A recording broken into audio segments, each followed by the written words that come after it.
podcast is part of the Sports Social Podcast Network. Thanks for tuning in for another edition of Mutchy and Denno. We've had lots of great feedback from the last episode, which featured Neil Masters, who very bravely told his story of what happened to him during his time at Wolves, which is injury ravaged, and then again in the intervening years. So thanks, Robbie, for getting Neil along. That was really good. How are you both? All good, Johnny. All good. Yeah, very well. Thank you. Great to hear it. There's loads to talk about with this episode. We're keeping up to date with current affairs, and there's two big areas we want to have a chat to. There's obviously the transfer deadline, which has now passed. And then, of course, there was the meeting with the new ownership structure headed by Nathan Shee and supporters groups as well. And those supporters have released some statements about what happened in those meetings. And hopefully there is a pathway forward. But obviously, so much remains to be seen. Talk is all well and good, but it's only actions that count. If you are listening to this, don't forget to like and subscribe, and you can contact the show via Instagram, via Facebook. We're on TikTok as well, or just by straightforward email, mutchyanddenno@outlook.com. Right, Robbie, I'll throw it open to you. What do you want to talk about first, transfer deadline day or the ownership meeting? I think we'll go deadline day, Johnny. Go on. Let's do deadline day. It was a fairly interesting transfer deadline. Wolves signed Adam Armstrong from Southampton for £7 million and brought in the youngster Angel Gomez from Marseille on loan, the England international. Out went Jørgen Strand Larsen for a whopping £48 million. And also in the window, Fer Lopez, who arrived as one of the headline summer signings, he went back to Celta Vigo on loan, and Marshall Monetzi disappeared off to Paris. So what did you make of it, Andy? I'll come to you then. What did you make of that transfer window as a whole? Well, I thought it was fantastic for Wolves, if I'm honest, because I think I've alluded to that. Strand Larsen, he hasn't had the best of seasons, if that's the real honest truth. And to get £48 million for him, he scored one goal, is an absolute steal, in my opinion. I'm not being derogatory to the fella. He's not been informed for whatever reason. I mean, he missed a gilt-edged chance against Bournemouth at the weekend as well, which just rubber stamped that he's really lacking in confidence, you know. But to get £48 million for him, and the other lads have gone out, Monetzi and Lopez on loan, obviously, they're not going to be missed because they've not really been contributing. Bringing Adam Armstrong in, he's a little bit more experienced in the Championship and his scoring levels. So hopefully that'll be a good signing. Bit questionable on a 3.5-year contract, bearing in mind he turns 29 this month. Not really the policy to go down in that respect, but for a short-term fix, if you know what I mean, not to stay in the league, to make sure we're ready for next season, because he has been a decent player in the Championship, scoring goals at Southampton and Blackburn. I think he came from Newcastle originally, I'm not too sure. You know, he'll give that experience, but I think you do fine. 29, 30 is you're really at your peak as a striker, and then you start to slow down a bit. So maybe 3.5 years was too long, but what a £48 million for Strand Larsen, I've got to say. Robbie, what about you? Yeah, I think obviously the obvious thing is really that they're starting to plan for next season, and they probably have been for a couple of months now, Johnny. Really, you know, it's right what Mutchy said. You know, 48 million for Strand Larsen, who has had a difficult time this season. I think he'll be glad to get away for a fresh start as well, really, because it's not pleasant when you're going through the rut that he's been going through this season, and it's nice for him to get a new lease of life, and Wolves to get the money that's probably over the odds for what you think he's done with regards to this season with Wolves. Armstrong, obviously pedigree in the Championship, so that's really where that comes from. Scores goals in the Championship, so that's planning. But also Gomez coming in as well. I think whenever you look at it, I think last season they were left high and dry with regards to the people that they brought in. They brought them in too late. They couldn't integrate into the squad. Integrate. That's what I said, Johnny. Into the squad quick enough. You know what I mean? And all of a sudden, 2 months into the season, they're still trying to do that. You know. But it's you know, it's planning ahead now, really, isn't it? And it has to be a case of the manager getting the players in that he wants. They're going to have to invest a little bit more, because you'll find in the summer there's a few more players go as well. So getting the players that he wants, getting them ready to go at the start of the next season, because next season, I think, you know, the next 12 months are absolutely crucial for this football club, really. Where they're going to be in 12 months' time is vital to where they're going to be in probably two or three seasons' time, you know. So getting ready for next season, I do feel a little bit sorry for Lopez. He came in at totally the wrong time for him. You know, the team were struggling. He's obviously got a lot of quality, as you saw.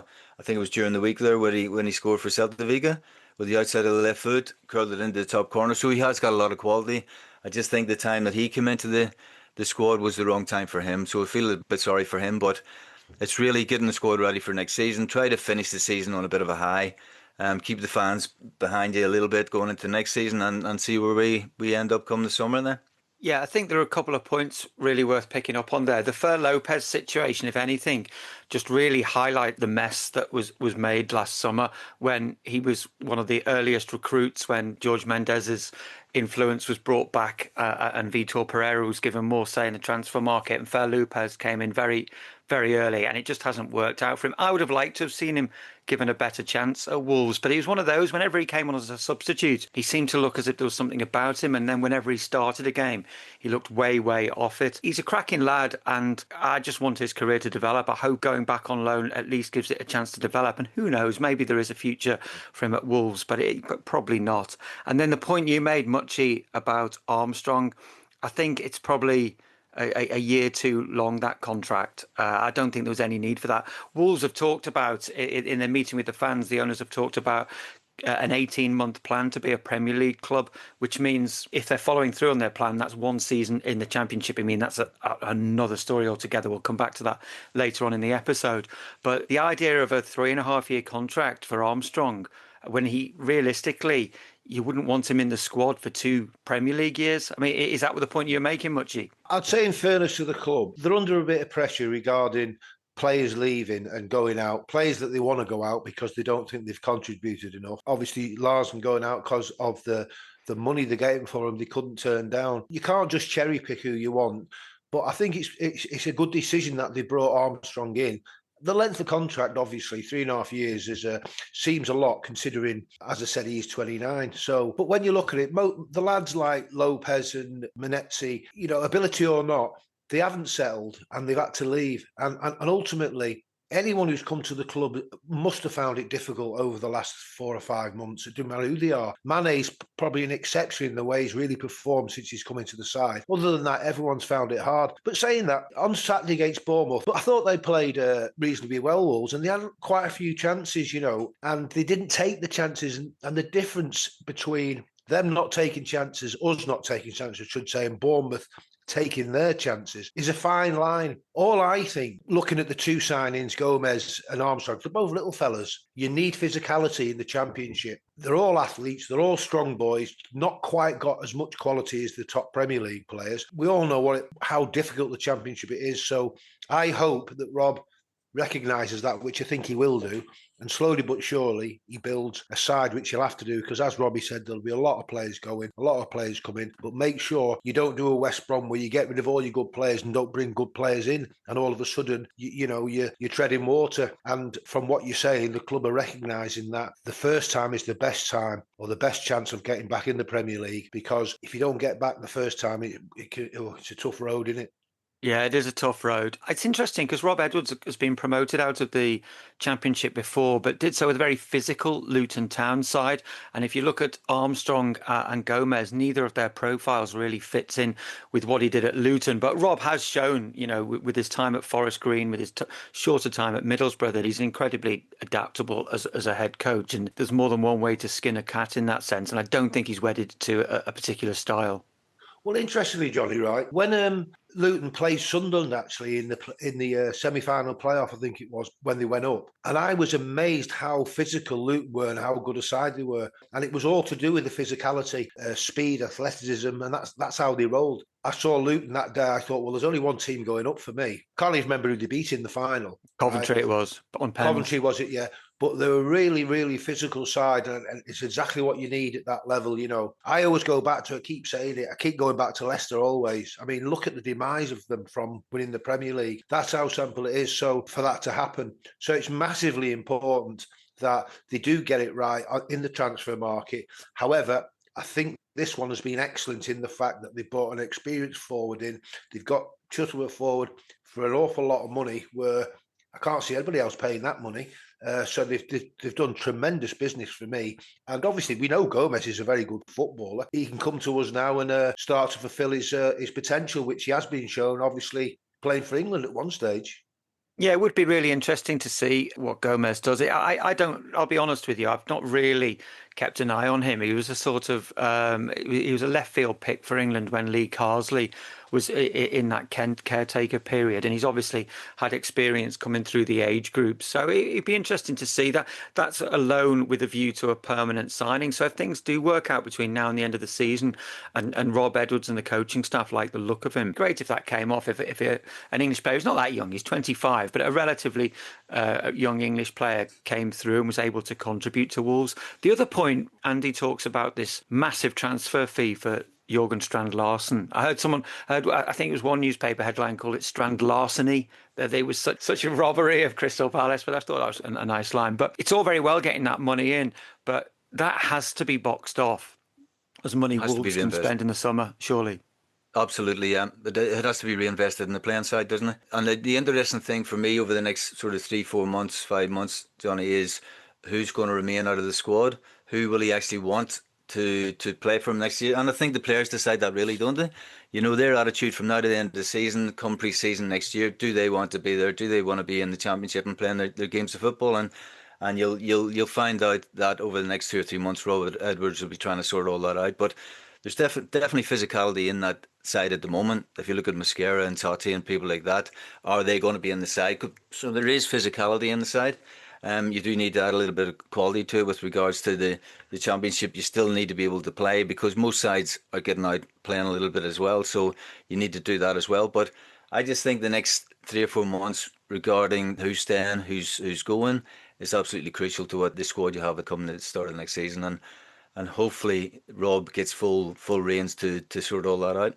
You can say though, Robbie, you can say though, can't you, that the attitude of the players since early November. Oh, you can't fault them much, yeah. Has been absolutely brilliant. Yeah. And you're saying the physicality that they're showing, you know, and if these lads, they found themselves in a position where, you know, we're being relegated, right? But the fist they're putting in with the new manager tells you that they do want to do well. And as many players as Wolves as we can keep is vitally important, in my opinion, besides adding whoever you need to add to get the balance right and increase the physicality or whatever that may be, because their attitude of them all. Before November, we were the first to say how poor the team were playing. They had no drive, no commitment, and organisation wasn't good, and all these things, right? And you look at it now and you go, well, even though we lost 2-0 at the weekend, they put a fist in and they created quite a few chances. And the big fella up front, he could have had a hat-trick easy, you know. And you can see he's a bit raw. You know, he could be a good Championship player, and he'll warm into the role, hopefully, because he's a big lad that they only offer one thing, but he is mobile. And if he can just compose himself a little bit more, I think he'd be a tremendous asset next season, as will a lot of the players. Yeah, I think you're right, Mutchy. But you know what it's like, Mutchy, whenever there's a lot of players in that squad will think that they're Premiership players or even going abroad to play their football or whatever. So, yes, they'll show great attitude from now to the end of the season, but in the background, what's happening in the background, you know, with regards to the agents trying to get the moves and all that sort of stuff. So what I'm saying is really, yes, the attitude has been spot on in recent months, but you'll find that some of the boys will move on. But it's the ones that stay that you need to show the attitude in the Championship and want to be there to be in the Championship, Mutchy. And you will lose some players along the way. That's just the nature of the business, isn't it? But it's a massive 12 months now. It really is. The point you make about those players giving their all now as well, Robbie, if they're giving their all in the hope of summer moves, that's very different from giving their all in the hope of playing a part in the revival of Wolverhampton Wanderers. I've always been a glass half full person. So what Mutchy was saying there about Tolu up front, I do like the look of him in a sense that he could be a physical presence and a unit that, once he finds his feet, might be someone who Wolves can lean on and might be a focal point for the attack. Whether or not he plays in the Championship, I'd like to think he would play in the Championship. He's not come from one of the star leagues in Europe, come from a great league. So I'd like to think he's here and playing in the Championships next season. I think that is what is the doubt amongst supporters' minds, is how many of these players are playing for their own personal futures and how many of them are playing for the benefit of the club's future. That doesn't really matter at this moment in time, Johnny. Right, as long as you're showing a good attitude this moment in time and playing for the club and playing for the team, that's fine. That's fine by me. Now, if someone comes in, if Tolo goes on and scores, say, 10, 15 goals from now to the end of the season, it is going to create an interest. That is just the way it is, isn't it? That's the nature of the business, isn't it?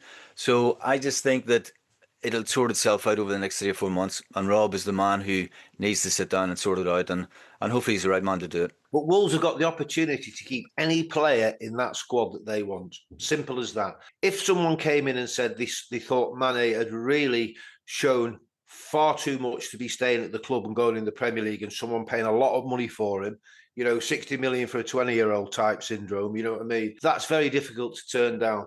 But the real truth is, the club we can keep everybody at that club that we want to keep. The only people that will get in the way is the agents. And all the fellas, right, could they walk into any Premier League side that are in our team now?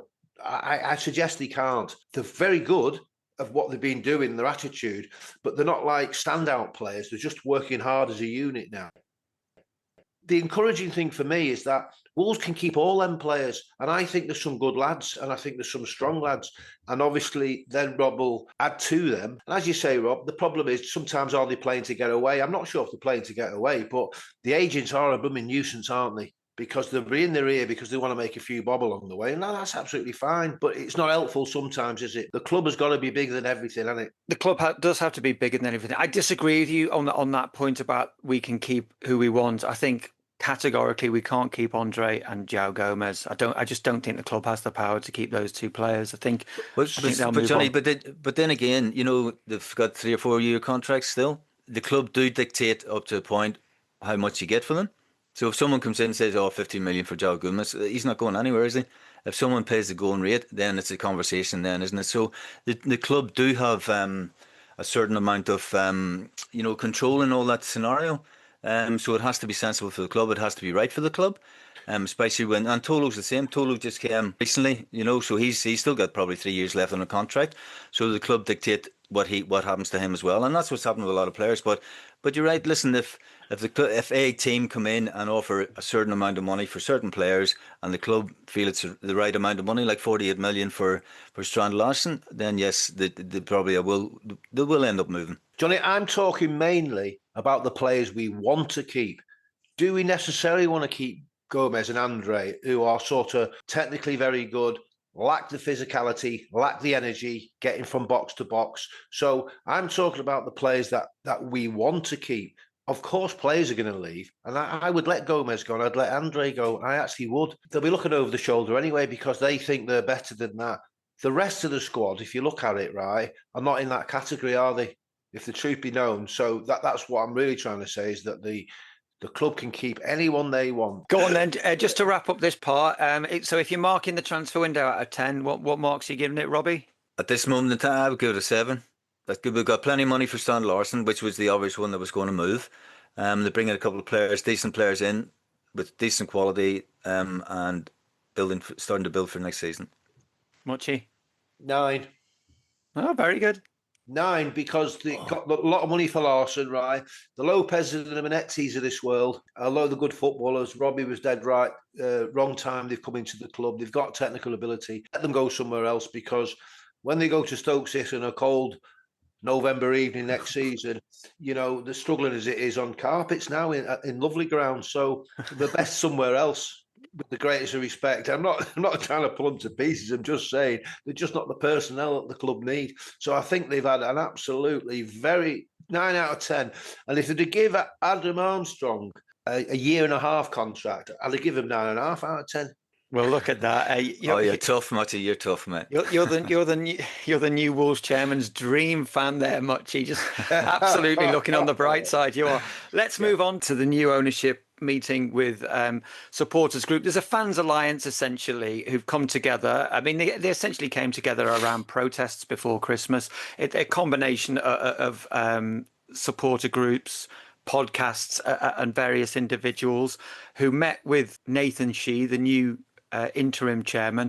Also in that meeting was Matt Jackson, the sporting director, Matt Wild, who's general manager administration, sort of a club secretary type role, Max Fitzgerald, who's the communications director, and Dave Wood, who works with the fan services and is the direct liaison between supporters. I suppose the first question really is that Nathan Shee and the leadership team did agree to meet fans. I think they spent the best part 2.5 hours with them. Can that be seen as a positive thing going forward? I think so.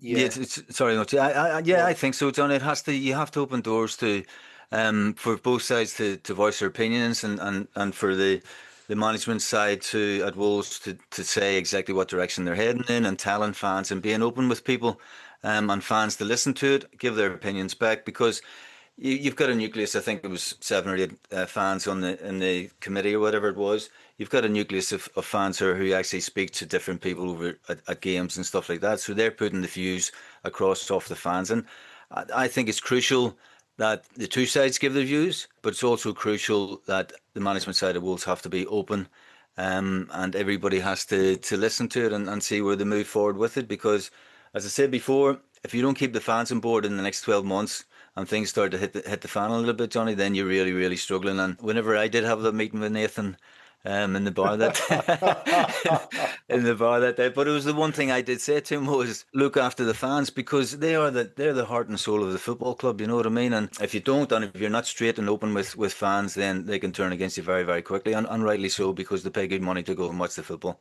That's a fair point. You did say that to Nathan Shee, so maybe he's taken a little bit of that on board. I don't know. I know 2 or 3 of the fans who were involved in that meeting. They're very erudite individuals. They're very knowledgeable about the club, and they will certainly have got their point across. There has been some scepticism, and rightly so, really. There's a couple of points I want to talk about. Nathan Shee came in as an interim leader, and really, everyone was hoping when Jeff Shee went, there'd be finally this big opportunity to appoint a CEO with real football experience and real gravitas and levity in the business.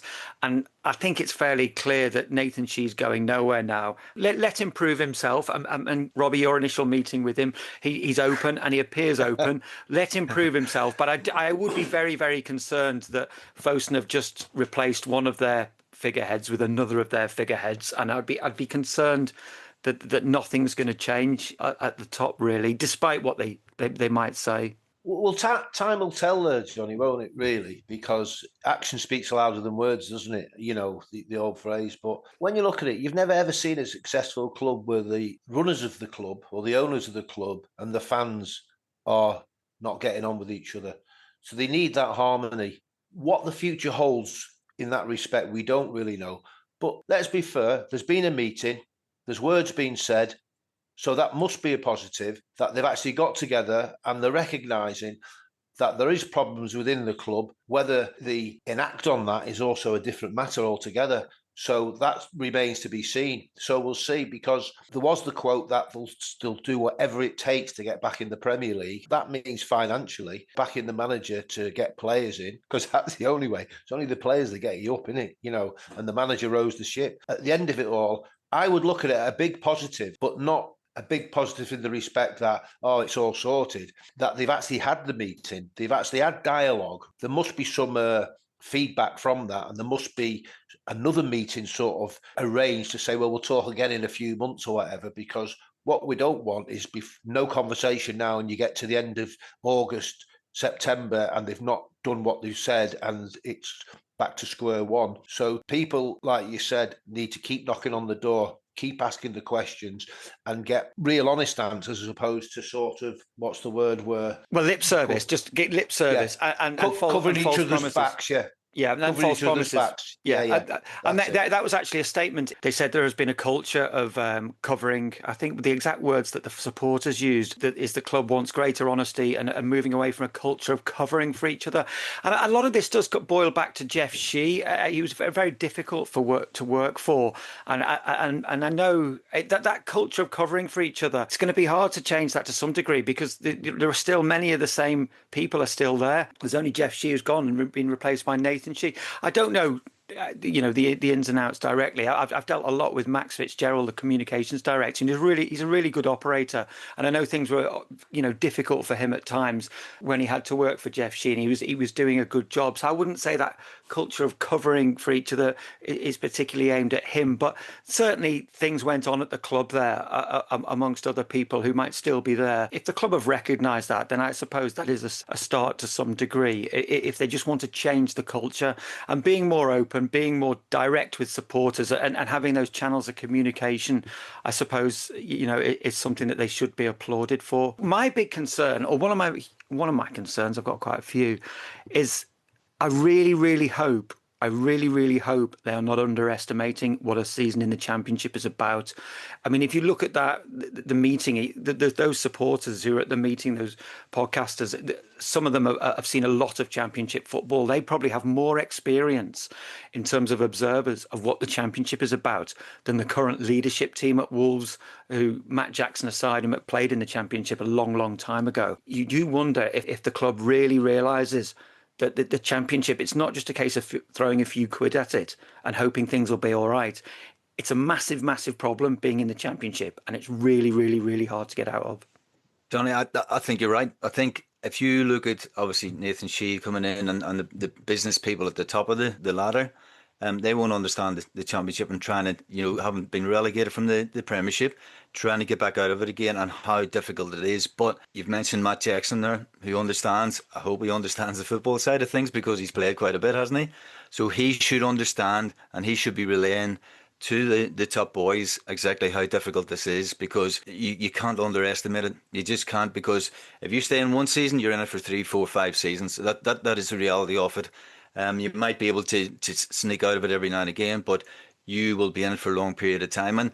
But the one thing that I think about it all, Johnny, they've come in, they've spent a lot of money at the club, and they've invested a lot of money. I don't think they'll sell while the club's making a loss for them, right, from a business point of view. And unless they invest to get back into the Premiership and invest a lot of money and do it properly, then their investment is going to deteriorate and get lower and lower and lower. So I don't think as businessmen they'll want that to happen. So over the next 6 months to 12 months, for me, there will be investment there. There will be investment there, and it probably will come maybe from selling players and stuff like that as well.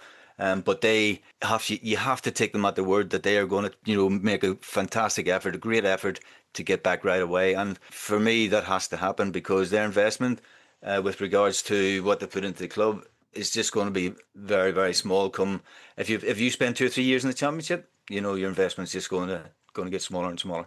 That taking the club at its word is really important. I think that there's been quite a bit of criticism from other fans of the fans group, of this fans alliance, who've met with the club. I think there's a certain, more of the hardline supporter who want Fosun removed from the club have sort of suggested, well, that, the club have got them around the little finger now, and they've just gone in there, they've had a meeting, they've just got them on side, and they've stopped all the protests. I think that's harsh. The supporters had to meet with the club. It's what they've wanted, and I think they've been very firm in what they've been saying to the club. The fans are possibly experiencing what it's like now when they are dealing with the club, that there's an expectation from other supporters that they shouldn't just roll over and have their bellies tickled. I don't think that's happening. Mutchy, should the fans trust anything the club says at the moment? But what they really want, they want to look up to somebody that they respect. And when they respect something, right, they get on board with it and get on side. I think the key to it all at the moment, the way it's gone, is the manager, Rob Edwards. He needs to be having meetings with all these people we're talking about, Nathan Sheehy, Matt Jackson, Mr. Wild, all these guys, and ask them what their ambitions are and why they're really at the club and what are they trying to achieve and what's going on. Once he finds out the ambitions of them all and he knows that they're going in the right direction, then he can be their boss, not just the players' boss. He has to be their boss, where he's asking them what to do and how to do it and why to do it and why to get this or that, and take that role on. I think you have to, as a manager, you have to know everything that's breathing in the club. And see, Matt Jackson's got as Robbie said, he's got a background in football and he's probably a very credible bloke. I don't even know him. But it's absolutely massive that Rob has a good relationship with him, a good relationship with the chairman. He needs to speak to the chairman all the time and knowing what's actually going on, how it's happening, why it's happening, when it's happening. There's a lot of title roles in all football clubs now, not just Wolves. And you sometimes say to yourself, well, what are they actually doing? You know what I mean? And I don't mean that being disrespectful to what their role is, but it's not that complicated, is it? You've got a football team. You run it as a business. You bring players in. You have a manager who rows the ship, and everybody at the club has to support that manager, right, until the day that they think he's not good enough or the guy to be. And Rob has to try and take the reins a little bit more, which I imagine he's doing, or I hope he's doing. So he's getting the support, because there's nothing worse than walking out of a room and you're not sure out of the 6 people you've been speaking to who's really on side with you and who actually isn't. So when you ask about the supporters, it's only what they see, action. I think they will have left the leadership group in no doubt that it's only by action that they get the vast majority of the support back on side. And you have to give that Fans Alliance group a lot of credit for the fact that they did mobilise. They did have a protest that in part, not entirely, but in part was responsible for Jeff Shee moving on and a new chapter. But of course, I'm sure at the very beginning, Jeff Shee was approachable and ambitious and said the right things. And over time, that sort of disintegrated. So it's to be hoped that the lessons have been learned and Nathan Shee takes a different approach. Credit to all parties for at least getting around a table, having a cup of coffee and trying to thrash out a way forward. But I think a really, really long way to go on that front. We've only got a minute or so left. Robbie, closing thoughts? I'm just hoping that the season finishes okay. Do you go into next season with a bit of positive vibes, and you can then look forward to what's coming around the corner? I think you've got time now to plan for next season rather than, getting relegated the last game of the season. It's a different scenario, but now you've got time to plan.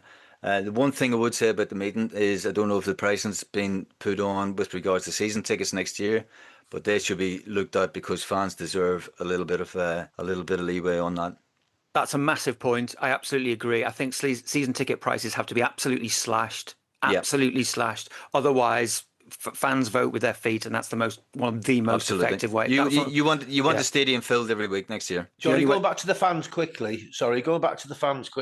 History tells you they have to question the club what's been going on, because back in the day when they didn't question them, the club nearly went through the wall. So the fans aren't stupid. They pay the money and their heart's there, but they're not stupid and they deserve to be listened to. Not that they're going to run the club, but they deserve to give their feelings, because the club is always with them. Whoever owns the club will not be there one day. They're only caretakers, aren't they?